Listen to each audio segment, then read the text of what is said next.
Tributen al Señor, oh hijos de los poderosos. Tributen al Señor gloria y poder. Tributen al Señor la gloria debida a su nombre. Adoren al Señor en la majestad de la santidad. Amén. ¿Puede tomar su lugar? Como introducción en esta noche, hermanos, la sociedad podrá cambiar, pero Dios no cambia. Él es infinito y siempre hay algo en Él que podemos experimentar. Él es el mismo ayer, hoy y por los siglos. Y les estaba diciendo que vamos a hablar acerca de este tema. La alabanza a Dios es progresiva. Y la palabra progresiva yo empecé a buscar, o continua, yo empecé a buscar, ¿verdad? Y entonces la palabra progresiva quiere decir que aumenta o se desarrolla continuamente. No solamente es cuando tenemos campañas, ¿verdad? No solamente es cuando viene un invitado, no solamente es cuando nos sentimos bien o nos sentimos de buen humor o nos sentimos a gusto, sino que debe de ser siempre esa alabanza, tiene que estar de continuo en nuestra boca. La adoración a Dios es una deuda de gratitud que tenemos nosotros como hijos de Dios. Y nos vamos a ir allá, vamos a ver parte cómo en el Antiguo Testamento glorificaban a Dios con las ofrendas que traían delante de Él. Vamos a irnos a Hebreos capítulo 9. Como en el primer punto, el patrón. Vamos a ver el patrón de la adoración a Dios. Dice del 1 al 7, vamos a estar viendo y dice, ahora bien, ¿ya lo tienen?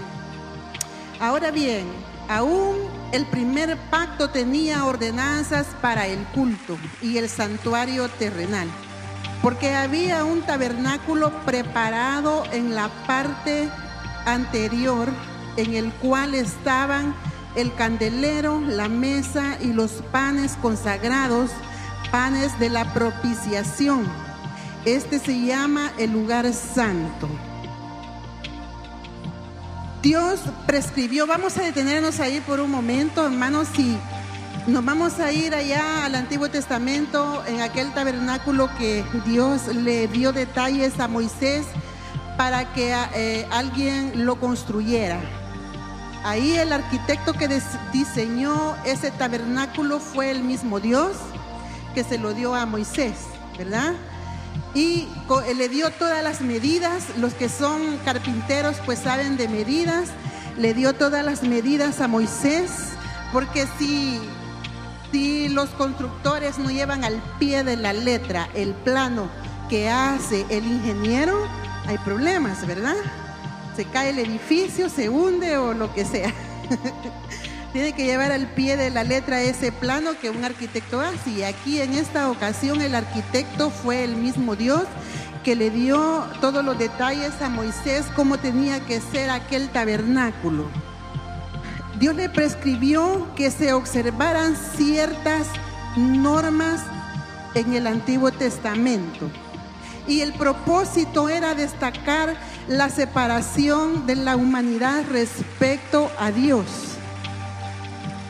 El sacerdote tenía que entrar una vez al año. Mire, fíjese que no era como ahora nosotros en día tenemos entrada directa al Padre por medio del sumo sacerdote que es Jesucristo, ¿verdad? Pero en el Antiguo Testamento había un sumo sacerdote y el primer sumo sacerdote fue Aarón, ¿verdad? Y había los sacerdotes que eran ayudantes.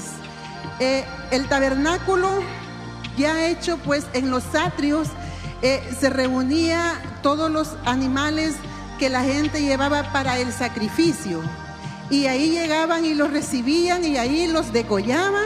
Si usted puede darse una idea, allá a la entrada tengo un cartel del tabernáculo. Ahí los degollaban y ahí los cocían para que ese olor llegara ante la presencia de Dios. Entonces a la entrada en los atrios, hasta ahí podía llegar el ser humano y ahí entregaba sus ofrendas que llevaban para que los ayudantes del sumo sacerdote, que eran los sacerdotes, los degollaran y los quemaran ahí en ese lugar. Pero al lugar santísimo solo tenía acceso el sumo sacerdote, que durante un año se preparaba para poder entrar ahí. Dice la Biblia que para expiar por los pecados de él y para expiar por el pecado del pueblo. O sea, para implorar, para pedir, ¿verdad? Día de la expiación, Yom Kippur. Eso se celebraba una vez al año. Entonces, los de la casa de la tribu de Leví fueron encargados, fueron escogidos los sacerdotes para poder ayudar al sumo sacerdote en el tabernáculo. Fueron consagrados a Dios por medio de Moisés para ese servicio, hermanos. Gloria al Señor, aleluya. Entonces, ya que en ese tiempo era necesario de que degollaran y quemaran a un animalito para que ese humo llegara ante la presencia de Dios y Dios pudiera perdonar el pecado de aquel pueblo.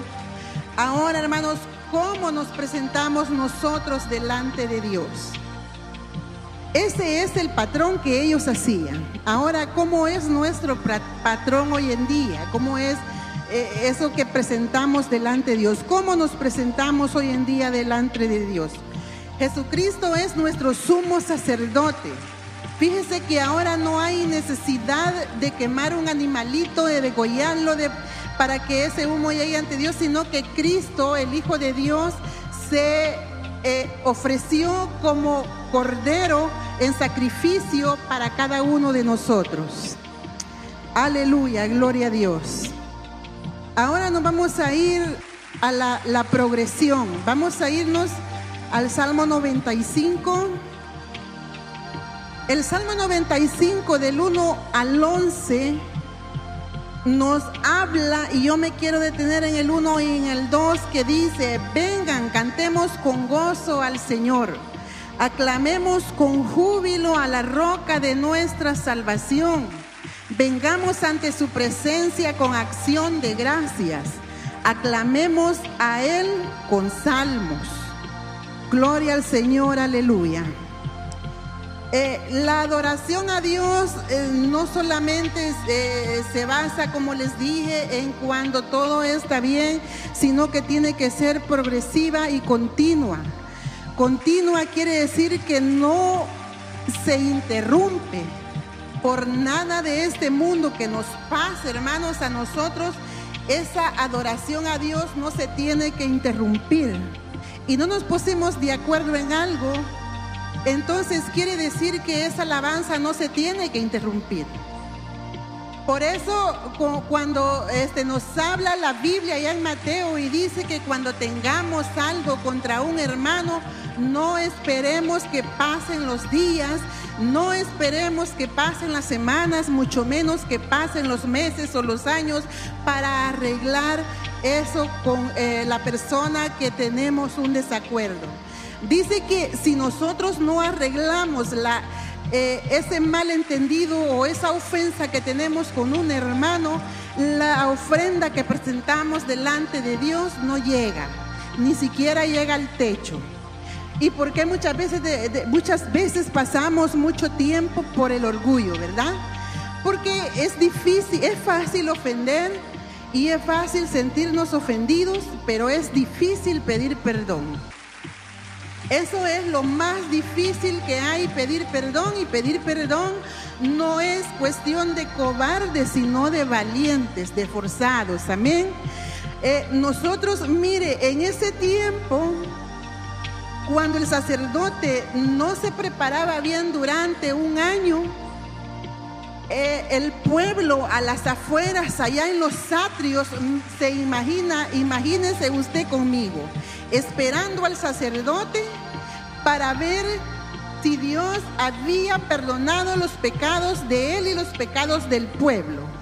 Para poder saber eso, tenían que ponerle una campanita amarrada por si moría el sacerdote, el sumo sacerdote allá adentro, poder alarlo y no entrar nadie, porque entonces caían todos muertos ahí, ¿verdad? Tanta era la presencia de Dios en ese tabernáculo. ahí donde moraba la presencia de Dios. Ahora, en día no tenemos un tabernáculo donde específicamente Dios mora, sino que somos nosotros. Somos nosotros el tabernáculo donde Dios mora las 24 horas del día, ¿verdad? Entonces no solamente tenemos que abstenernos de venir a adorar a Dios solo cuando venimos a la iglesia, si así fuera, que de aquellos que vienen a los 8 días o al mes, ¿verdad? Sino que esa alabanza, ese tabernáculo es donde Dios, donde la presencia de Dios mora, somos nosotros. Por lo tanto, este tabernáculo que es morada, este cuerpo del Espíritu Santo, tiene que andar limpio. Nomás póngase a pensar en aquel tiempo, el sacerdote, si no se preparaba bien por un año y llegaba limpio, puro, consagrado, a presentar aquellas ofrendas, no solamente de él, sino del pueblo, caía muerto. Ahora en día, hermanos, nosotros no sé si es que se nos ha olvidado o es que no nos hablan de esto a menudo, ¿verdad? Para recordarnos, o no leemos la palabra, pero muchas de las veces quizás andamos mal y así venimos y pasamos a adorar a Dios.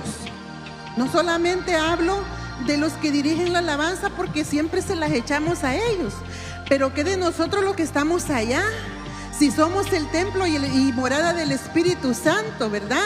Ellos abren la puerta, abren la entrada para entrar al Padre en la alabanza, pero nosotros tenemos que tener una vida limpia y recta delante de Dios. Pero muchas de las veces criticamos solo los que están arriba y qué de nosotros. Y si así fuera como en ese tiempo, imagínense nomás usted cuántos no hubiéramos ya dado un porrazo. Porque nosotros solamente le achacamos que hay fallas cuando alguien adultera, cuando alguien fornica, cuando alguien roba, cuando alguien mata.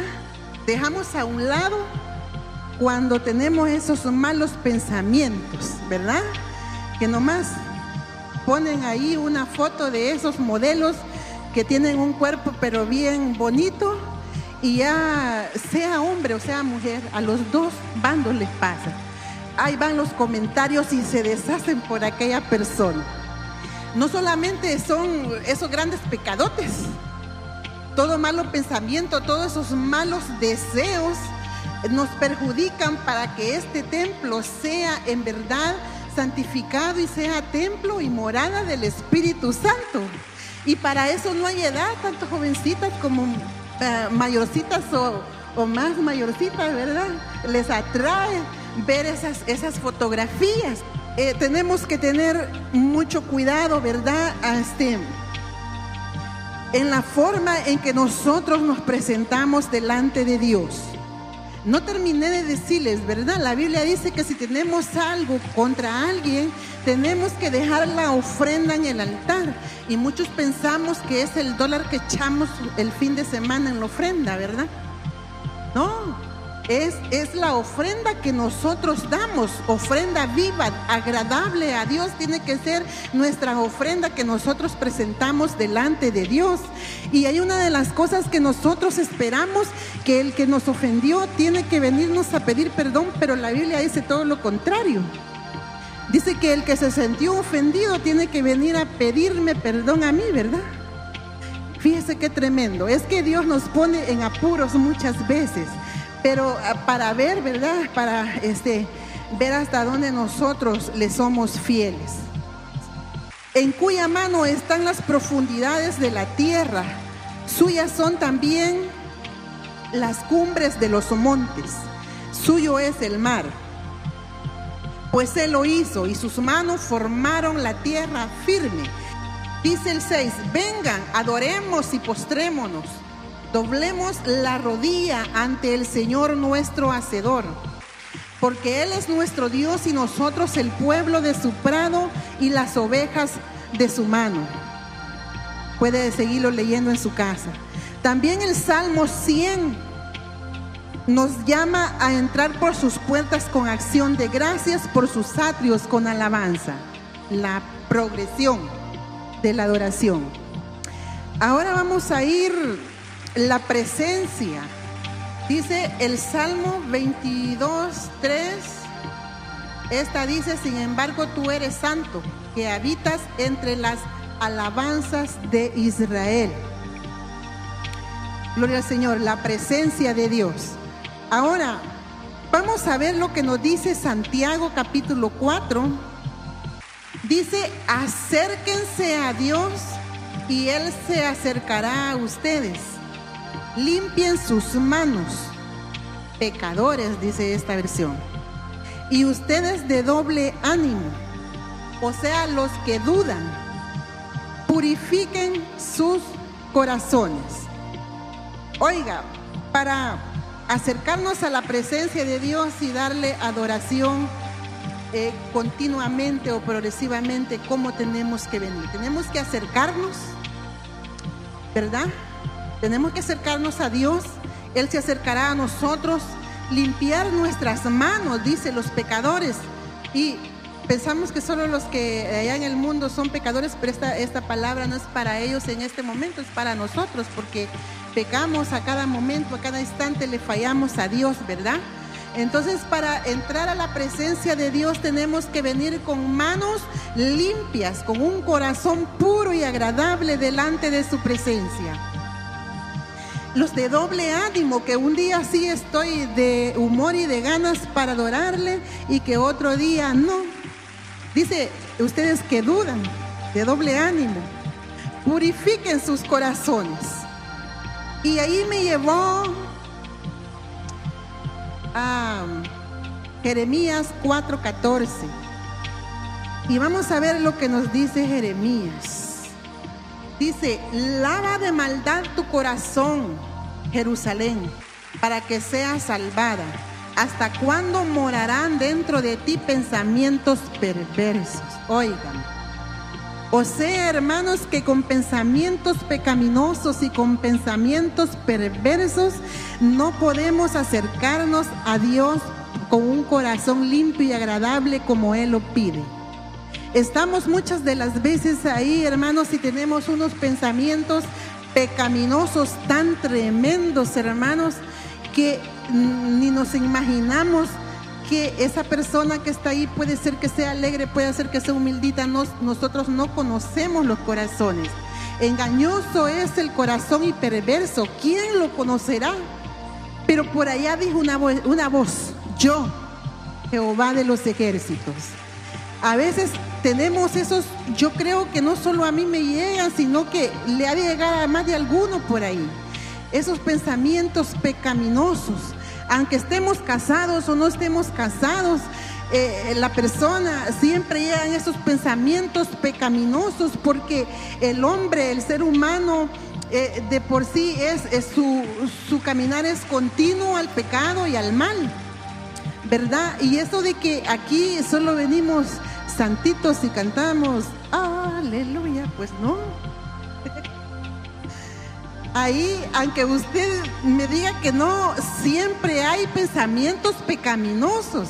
Mire, yo me reía con el pastor que tuvimos en la campaña, que decía y ponía los dos, que uno roncaba muy bien, dormía muy bien, y el otro dormía, oraba hasta las madrugadas.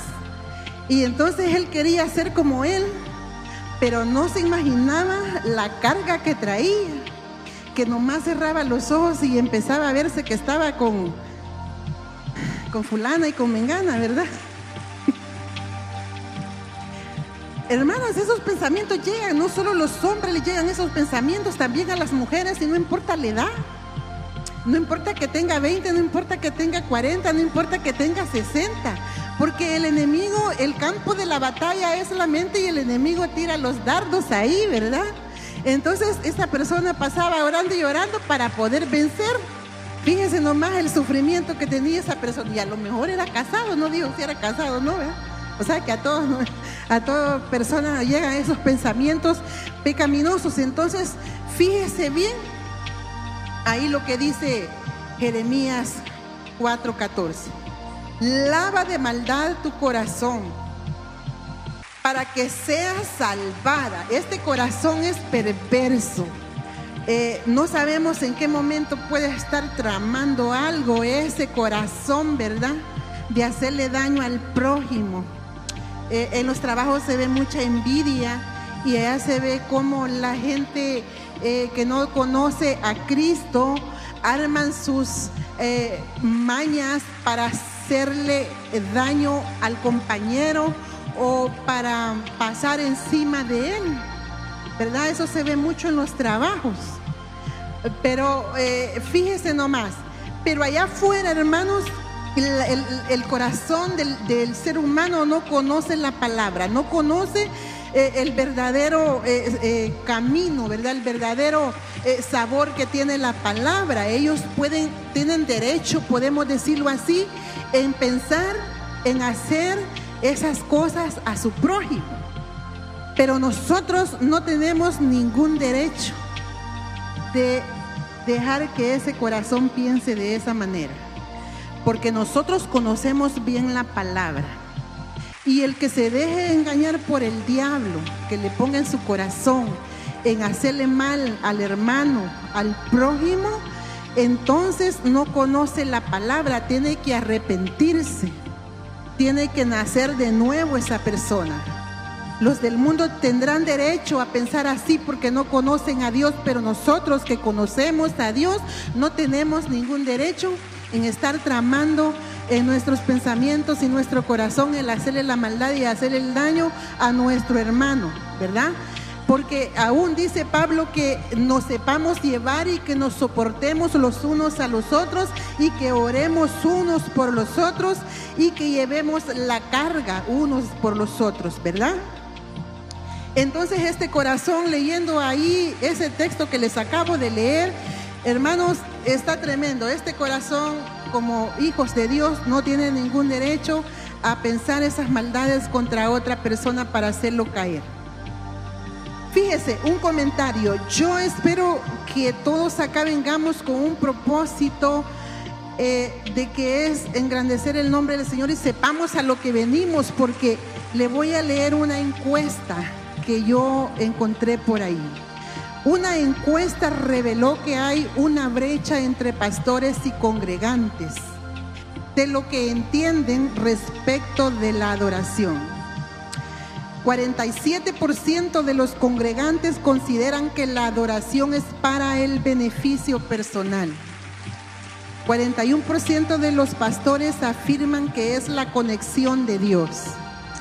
Oiga esto, solo 3 de cada 10 adultos consideran la adoración como algo que se centra en Dios. Y lo peor aún, 1 de cada 5 admitió que no sabe cuál es el resultado principal de la adoración. Lo cierto es que tenemos que entender, hermanos, y saber nosotros como hijos de Dios que en su presencia hay plenitud de gozo, delicias a su diestra, dice la palabra. En su presencia tenemos revelación de su palabra. En su presencia hay sanidad. En su presencia hay liberación y los demonios huyen. ¿No se goza por eso? Amén. Yo me gozo por eso, porque en su presencia está el gozo, en su presencia hay plenitud de todo ese gozo que el cristiano, ¿verdad?, disfruta estando en los caminos de Dios. Su presencia nos acompaña a todas partes. Entonces, cuando nos sintamos nosotros débiles, diga el débil, fuerte soy. Y alabemos a Dios, porque Él se manifiesta en la debilidad. Él nos perfecciona en la debilidad. Cuando hay luchas, cuando hay pruebas, cuando hay dificultades, es difícil levantar las manos y adorar a Dios. Qué bonito es adorar, dice un canto, cuando todo marcha bien. Pero qué difícil es adorar cuando las cosas no marchan bien en la economía, en el matrimonio, en el hogar, con los hijos, en el trabajo, con los hermanos, ¿verdad?, dentro de la iglesia. Es difícil. adorar a Dios cuando las cosas no marchan bien. Muchas de las veces, recuerde eso, que la adoración tiene que ser progresiva y la adoración tiene que ser continua. No solamente cuando hay campañas, cuando viene un hermano de Puerto Rico, dijo el hermano, o hasta de Guatemala, sino en todo momento. Tenemos 3 grupos lindos, maravillosos, que los 3 se esfuerzan por meter a la iglesia a la presencia de Dios. Yo he visto el esfuerzo de cada uno de ellos y cada uno de ellos le pone el empeño, dejan sus gargantas aquí en el altar y nosotros ahí como si nada a veces, ¿verdad? No queremos adorar a Dios. Por lo cual despiértate, tú que duermes, y levántate de los muertos y te alumbrará Cristo el Señor. Levantemos esas manos caídas, levantemos esas rodillas paralizadas y, hermanos, metámonos en la presencia de Dios junto con los levitas.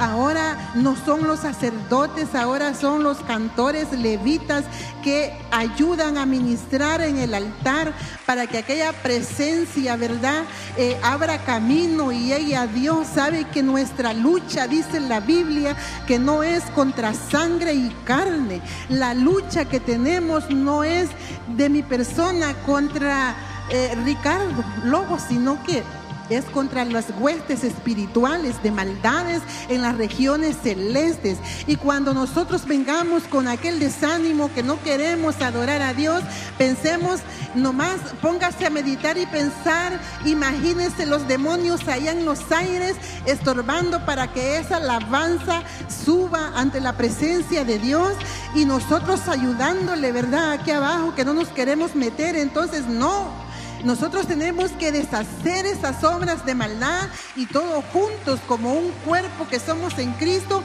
unirnos en esa alabanza, y por medio de la alabanza habrán sanidades, habrán liberaciones, hermanos, y habrán cuantas cosas.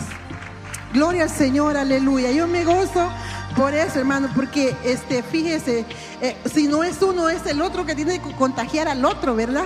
Si no es Astrid que me contagia, quizá yo la contagio a ella, y así que nos contagiemos unos a los otros para poder adorar a Dios juntos, y los chismes y los desacuerdos que no nos contagien, eso desechémoslos. Ya no es tiempo de estar perdiendo el tiempo en esas cosas, hermanos. La venida del Señor está pronto. ¿A qué lo llevo yo con todo esto, hermanos?